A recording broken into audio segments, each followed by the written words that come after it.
Okay, हम kingdom fungi पढ़ रहे थे और उसमें हम फाइकोमाइसीडीज़ पढ़ चुके थे। आज हम पढ़ेंगे किंगडम फंजाई का नेक्स्ट क्लास, जो कि है एस्कोमाइसीडीज़। एस्कोमाइसीडीज़ को हम कहते हैं सैक फंजाई। सैक फंजाई क्यों कहते हैं? सैक का मतलब क्या होता है? Bag like structure.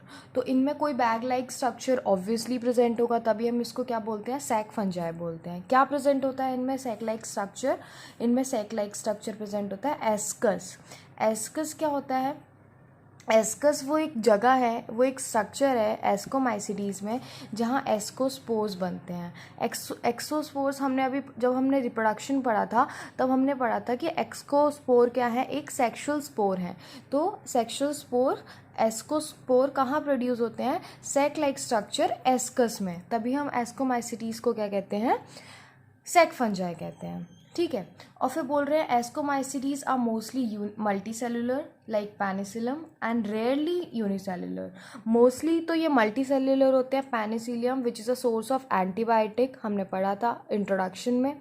और यूनिसेलुलर होते हैं रेयरली, जो कि ईस्ट है। ईस्ट ही सिर्फ एक ऐसा फंजाई है जो यूनिसेलुलर होता है, और वो किस में आता है? एस्कोमाइसीडीज़ में आता है।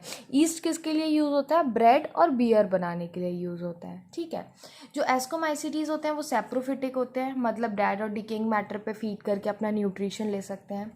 डिकम्पोजर्स हो सकते हैं, पैरासिटिक हो सकते हैं, मतलब उनको होस्ट की नीड होगी अपनी लाइफ साइकिल कंप्लीट करने के लिए। और ये कॉप्रोफिलस हो सकते हैं। कॉप्रोफिलस मतलब क्या होता है? दे ग्रो ऑन द डंग। ठीक है, उसके बाद जो उनका माइसीलियम होता है, माइसीलियम आपको पता होगा क्या होता है। माइसीलियम क्या होता है? माइसीलियम इनका सेप्टेट होता है और ब्रांच्ड होता है। ठीक है, सेप्टेट और ब्रांच्ड होता है। इनके जो माइसीलियम में क्या होता है? सेप्टल पोर्स, इनके माइसीलिया जो होता है वो सेप्टेट होता है। तो जो सेप्टा होता है उसमें सेप्टल पोर्स प्रेजेंट होते हैं। वो क्या? These pores allow the cytoplasm to pass from one cell to other cell. Pore do not allow the passing of nucleus. मतलब जो सेप्टा होता है उसमें सेप्टल पोर्स प्रेजेंट होते हैं। सेप्टल पोर्स की थ्रू साइटोप्लाज्म मूव कर सकता है एक सेल से अदर सेल में, बट न्यूक्लियस का पासिंग अलाउ नहीं होता है। उसके बाद रिप्रोडक्शन पढ़ेंगे। तो रिप्रोडक्शन में सबसे पहले एक्सप्लेन किया हुआ है एसेक्सुअल रिप्रोडक्शन। एसेक्सुअल रिप्रोडक्शन क्या होता है?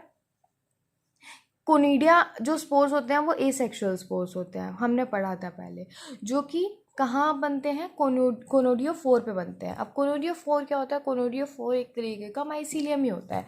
लाइक एक एस्कोमाइसीडीज़ है, उसकी बॉडी में बहुत सारे माइसीलियम प्रेजेंट होंगे। सपोज ये माइसीलियम है, ठीक है, लेकिन एक पे क्या होगा? कोनोडियोफोर बन जाएंगे। तो स्पेशल माइसीलियम जिस पे कोनिडिया बन रहे हैं, एक स्पेशल माइसीलियम जिस पे कोनिडिया बन रहे हैं, उसको हम क्या बोलते हैं? कोनिडियोफोर बोलते हैं। अब ये एक्सोजीनसली बनते हैं, मतलब क्या होता है? ये कोनिडियोफोर के अंदर नहीं बन रहे हैं, उसके ऊपर बनते हैं। ठीक है, उसके बाद ये हो गया क्या? Asexual reproduction. बहुत सिंपल है, तुमको स्पोर्स याद रखना है। एसेक्सुअल स्पोर क्या है? कोनिडिया है, जो कि एक्सोजीनसली बन रहा है। कहाँ बन रहा है? कोनिडियोफोर पे बन रहा है, जो कि एक तरीके का माइसीलियम ही है, पर उस पर स्पोर बन रहा है, इसलिए हम उसको क्या बोल देते हैं? स्पेशल माइसीलियम बोल देते हैं। अब हम पढ़ेंगे सेक्सुअल रिप्रोडक्शन। अब हम ये अभी अभी हमने पढ़ा था सेक्सुअल स्पोर क्या है? एस्कोस्पोर है। अब एस्कोस्पोर बनते कहाँ हैं? एस्काई में बनते हैं। ठीक है, एस्काई क्या है? प्लूरल है, लेकिन यदि हम सिंगल बोलेंगे तो एस्कस बोलेंगे। ठीक है, कैसे बनते हैं? एंडोजीनसली बनते हैं। सपोज ये एक स्ट्रक्चर है, इस स्ट्रक्चर का नाम हमने रख दिया एस्काई। ठीक है, और तो इसके अंदर बनेंगे, ये क्या हो जाएंगे? एस्कोस्पोर। लेकिन ये ऊपर बन रहे थे तो ये क्या हो गया था? एक्सोजीनस हो गया था। अंदर बन रहा है तो क्या हो गया? एंडोजीनसली बन रहा है। ठीक है, उसके बाद क्या है? ये जो एस्काई है, ये भी एक बड़ा स्ट्रक्चर ऐसा ले सकते हैं अपन। इसके अंदर बहुत सारे एस्काई होंगे जो अरेंज होंगे। तो इस बड़े से स्ट्रक्चर को हम क्या बोलते हैं? एस्कोकार्प बोलते हैं। ये क्या है? फ्रूटिंग बॉडी है, जिसके अंदर क्या बन रहे हैं? क्या बन रहा है? सेक्सुअल स्पोर बन रहे हैं। सेक्सुअल स्पोर क्या है? Ascospore are the sexual spore of ascomycetes. ठीक है, अब हम पढ़ते हैं आगे हम पढ़ेंगे एग्जाम्पल दिए हुए हैं एस्परगिलस और क्लेविकल और न्यूरोस्पोरा। ये क्या है? एस्कोमाइसीडीज के एग्जाम्पल हैं, जिसमें आपको याद रखना है, एग्जाम्पल तो सारे याद रख लें, लेकिन एक स्पेशल न्यूरोस्पोरा के बारे में लिखा हुआ है कि बायोकेमिकल और जेनेटिक वर्क में यूज़ होता है। जेनेटिक्स में जितनी भी डिस्कवरी हुई है वहाँ पर न्यूरोस्पोरा को बहुत यूज़ किया गया है।